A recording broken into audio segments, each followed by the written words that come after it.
જય શ્રી કૃષ્ણ। હિન્દુ પંચાંગ પ્રમાણે વર્ષના સૌથી પવિત્ર અને શુભ દિવસોમાંનો એક છે અખાત્રીજ એટલે કે અક્ષય તૃતીયાનો દિવસ, જેને 3.5 મુહૂર્ત પૈકીનું એક માનવામાં આવે છે। વૈશાખ માસના શુક્લ પક્ષની તૃતીયા તિથિએ આવતો આ તહેવાર અબુજ મુહૂર્ત એટલે કે વણજોયું મુહૂર્ત ગણાય છે, જે સોનું ખરીદવું, નવી શરૂઆત કરવી અને દાન પુણ્ય માટે અત્યંત શુભ માનવામાં આવે છે। અને સૌ કોઈ આ પર્વ ક્યારે આવશે તે જાણવા માટે ખૂબ જ ઉત્સુક હોય છે। તેથી જ આજના આ વિડીયોમાં આપણે વર્ષ 2026માં આ અત્યંત પવિત્ર ગણાતી અખાત્રીજ ક્યારે આવી રહી છે, આ દિવસે સોના ચાંદી ખરીદવા માટે સૌથી સારો સમય કયો રહેશે અને પૂજન માટે શુભ મુહૂર્ત કયું છે, તેમજ આ દિવસ શા માટે આટલો ખાસ ગણાય છે તે બધું જ જાણીશું। તેથી અંત સુધી અમારા સાથે જોડાયેલા રહેજો અને માહિતી પસંદ આવે તો લાઈક જરૂર કરજો। સાથે જ તમારા મિત્ર અને પરિવારમાં પણ આ માહિતીને શેર કરજો, જેથી કરી આ માહિતીથી તેમને પણ લાભ પ્રાપ્ત થઈ શકે। તો ચાલો આજના આ વિડીયોની શરૂઆત કરીએ। સૌ પ્રથમ એ જાણી લઈએ કે વર્ષ 2026માં આ પાવન અખાત્રીજનો દિવસ ક્યારે આવી રહ્યો છે। તો હિન્દુ પંચાંગ અનુસાર દર વર્ષે વૈશાખ માસના શુક્લ પક્ષની તૃતીયા તિથિએ અક્ષય તૃતીયા અથવા અખાત્રીજ ઉજવવામાં આવે છે અને આ વર્ષે 2026માં આ પવિત્ર તહેવાર આવી રહ્યો છે 19 એપ્રિલ રવિવારના દિવસે। વૈશાખ માસના શુક્લ પક્ષની તૃતીયા તિથિની શરૂઆત થઈ રહી છે 19 એપ્રિલ 2026ના રોજ સવારે 10:49 અને તિથિ સમાપ્ત થશે 20 એપ્રિલ 2026ના રોજ સવારે 7:27। જ્યોતિષશાસ્ત્ર મુજબ જો અક્ષય તૃતીયા તિથિ બુધવારે અને રોહિણી નક્ષત્રમાં આવે તો તેને વધુ શ્રેષ્ઠ યોગ માનવામાં આવે છે, પરંતુ રવિવાર હોવા છતાં આ દિવસનું મહત્વ એટલું જ રહેશે। અખાત્રીજને શુભ કાર્ય કરવા માટે સર્વોત્તમ દિવસ માનવામાં આવે છે। સંસ્કૃતમાં અક્ષયનો અર્થ થાય છે જેનો ક્યારેય ક્ષય નાશ ના થાય, તેથી શાસ્ત્રો અનુસાર આ દિવસે કરવામાં આવેલા દાન પુણ્ય, જપ અને ખરીદીનું ફળ અક્ષય રહે છે અને તેમાં ઉત્તરોત્તર વૃદ્ધિ થયા કરે છે। તેમજ આ દિવસે પિતૃતર્પણ અને દાનનું પણ વિશેષ મહત્વ છે, એટલે જ આ દિવસે કરવામાં આવેલું કોઈ પણ સદ્રત કાર્ય, પુણ્ય અથવા દાન ક્યારેય વ્યર્થ જતું નથી। શાસ્ત્રો અનુસાર અખાત્રીજના દિવસે અનેક પવિત્ર ઘટનાઓ ઘટી હતી, જેમ કે ભગવાન શ્રી હરિના છઠ્ઠા અવતાર શ્રી પરશુરામજીનો જન્મ આ દિવસે થયો હતો, તેથી આ તિથિને પરશુરામ જયંતિ પણ કહેવાય છે અને માતા અન્નપૂર્ણાનો અવતારનો પણ આ તિથિ સાથે સીધો સંબંધ છે। મહાભારત સમય દરમિયાન પાંડવોને ભગવાન શ્રી કૃષ્ણએ આ જ દિવસે અક્ષય પાત્ર આપ્યું હતું, જેનાથી અન્ન ક્યારેય ઓછું પડતું ન હતું। આ દિવસથી જ ત્રેતાયુગની શરૂઆત પણ માનવામાં આવે છે। સાથે જ મહર્ષિ વ્યાસજીએ મહાભારત ગ્રંથનું લખવાનો આરંભ આ જ દિવસે કર્યો હતો અને અતિ પવિત્ર ગંગાજી પણ સ્વર્ગલોકથી ધરતી પર આ જ દિવસે ઉતર્યા હતા। સાથે જ બદ્રીનાથ ધામના દ્વાર પણ આ જ દિવસથી ખુલે છે, તેથી જ આ દિવસને ખૂબ જ પવિત્ર અને શુભ માનવામાં આવે છે। હિન્દુ ગ્રંથો અને પુરાણો અનુસાર અક્ષય તૃતીયાના દિવસે સતયુગ સમાપ્ત થયો અને ત્રેતાયુગ શરૂ થયો, તેથી અક્ષય તૃતીયા એ યુગાદી તિથિ છે। તેથી જ આ દિવસનું ખૂબ જ ધાર્મિક મહત્વ માનવામાં આવે છે। સૃષ્ટિના રક્ષક ભગવાન શ્રી હરિ વિષ્ણુની પૂજા અક્ષય તૃતીયાએ કરવામાં આવે છે, જે યુગાદી તિથિ છે।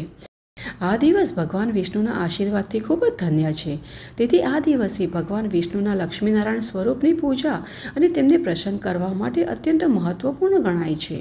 અને લક્ષ્મીનારાયણ ભગવાન વિષ્ણુનું તે સ્વરૂપ છે જેમાં ભગવાન વિષ્ણુની પૂજા તેમની પત્ની દેવી લક્ષ્મી સાથે કરવામાં આવે છે। ભગવાન વિષ્ણુના ભક્તો અક્ષય તૃતીયાના આ મહત્વના દિવસે આખા દિવસ ઉપવાસ રાખે છે અને વ્રતરાજ અનુસાર અક્ષય તૃતીયાના દિવસે ભગવાન વિષ્ણુ અને દેવી લક્ષ્મીની વિધિ વિધાનથી પૂજા કરવી જોઈએ, જેમાં પુષ્પ, ધૂપ અને વિવિધ લેપનો ઉપયોગ કરવો જોઈએ। આ દિવસે મંદિરે જઈને કે ઘરે ભગવાન શ્રી હરિ વિષ્ણુ અને લક્ષ્મી માતાની પૂજા કરવી જોઈએ। કેટલીક જગ્યાએ તો અન્નકૂટ અથવા ખાસ ભોજન બનાવીને ભગવાનને ભોગ ધરાવવામાં આવે છે। વૈદિક જ્યોતિષોમાં અક્ષય તૃતીયાના દિવસનું વિશેષ મહત્વ છે। એવું માનવામાં આવે છે કે આ દિવસે કોઈ પણ શુભ કાર્ય શરૂ કરવા માટે મુહૂર્તની જરૂરત નથી હોતી। અક્ષય તૃતીયાના દિવસે અનેક માંગલિક કાર્યો જેમ કે વિવાહ, ગૃહપ્રવેશ તેમજ નવા વસ્ત્રો, આભૂષણો, સંપત્તિ, નવું વાહન વગેરેની ખરીદી પણ કરાય છે અને ખાસ કરી આ દિવસે લોકો નવું સોનું ખરીદે છે, કારણ કે તેને શુભતાનું પ્રતીક માનવામાં આવે છે। તેથી ચાલો આ દિવસે સોનું ખરીદવા માટેના શુભ મુહૂર્તો વિશે પણ જાણી લઈએ। હવે જો જેમ કે આગળ અમે જણાવ્યું કે આ દિવસમાં કોઈ પણ શુભ કાર્ય અને ખરીદી માટે કોઈ શુભ મુહૂર્ત જોવાની આવશ્યકતા નથી હોતી, પરંતુ ઘણા લોકો શુભ મુહૂર્તમાં જ પોતાના વિશેષ કાર્ય સંપન્ન કરતા હોય છે. તેથી આ દિવસે સોનું ખરીદવાનો સમય સવારે 10:49 બીજા દિવસે સવારે 6:50 સુધીનો રહેશે, જેમાં પ્રાતઃકાળ મુહૂર્ત ચર લાભ અમૃત સવારે 10:49 બપોરે 12:39 સુધીનું રહેશે. ત્યાર પછી બપોરનું શુભ મુહૂર્ત બપોરે 2:15 બપોરે 3:50 સુધીનું અને સાંજનું મુહૂર્ત શુભ અમૃત ચર 7:02 રાત્રે 11:14 સુધીનું રહેશે. આ મુહૂર્તમાં તમે ધાર્મિક અનુષ્ઠાન, ખરીદીઓ, હોમ હવન, પિતૃતર્પણ વગેરે કરીને પુણ્યફળની પ્રાપ્તિ કરી શકો છો. પરંતુ અખાત્રીજ માત્ર વૈભવ કે સંપત્તિ માટે જ નથી, પણ આત્મિક સમૃદ્ધિ માટે પણ એટલું જ પાવન ગણાય છે. આ દિવસે ભક્તિ, ધ્યાન અને ધર્મ કર્મ દ્વારા આત્માને શુદ્ધ બનાવી ભગવાનના આશીર્વાદ મેળવવાનો શ્રેષ્ઠ સમય છે. જેમ કે અમે આગળ કહ્યું કે અક્ષય શબ્દનો અર્થ છે ક્યારેય ન ઘટે તેવું.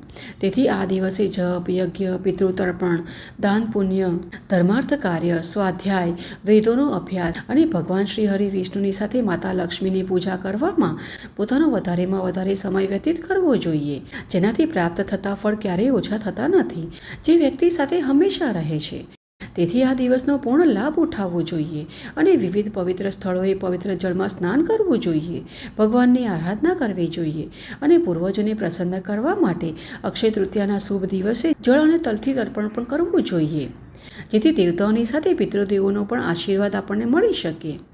આ દિવસે સત્કર્મો કરવાથી તેના ફળમાં અનેક ગણો વૃદ્ધિ થાય છે. દાન, જપ, તપ, પુણ્ય, યજ્ઞ અને ધાર્મિક કાર્ય માટે આ દિવસ અત્યંત પાવન ગણાય છે. ખાસ કરીને ગૌદાન, અન્નદાન, વસ્ત્રદાન, જળદાન તથા તાંબાની વસ્તુઓનું દાન વધુ પુણ્યદાયી ગણાય છે. કુલ મળી આ દિવસ પોતાના નામ પ્રમાણે જ સમસ્ત વ્યક્તિ માટે અક્ષય પુણ્ય પ્રદાયની માનવામાં આવે છે. તો આ હતી આજની અમારી આવનારી અખાત્રીજ એટલે કે અક્ષય તૃતીયાના દિવસની સંપૂર્ણ માહિતી, શુભ મુહૂર્તો તેમજ મહિમા કથા.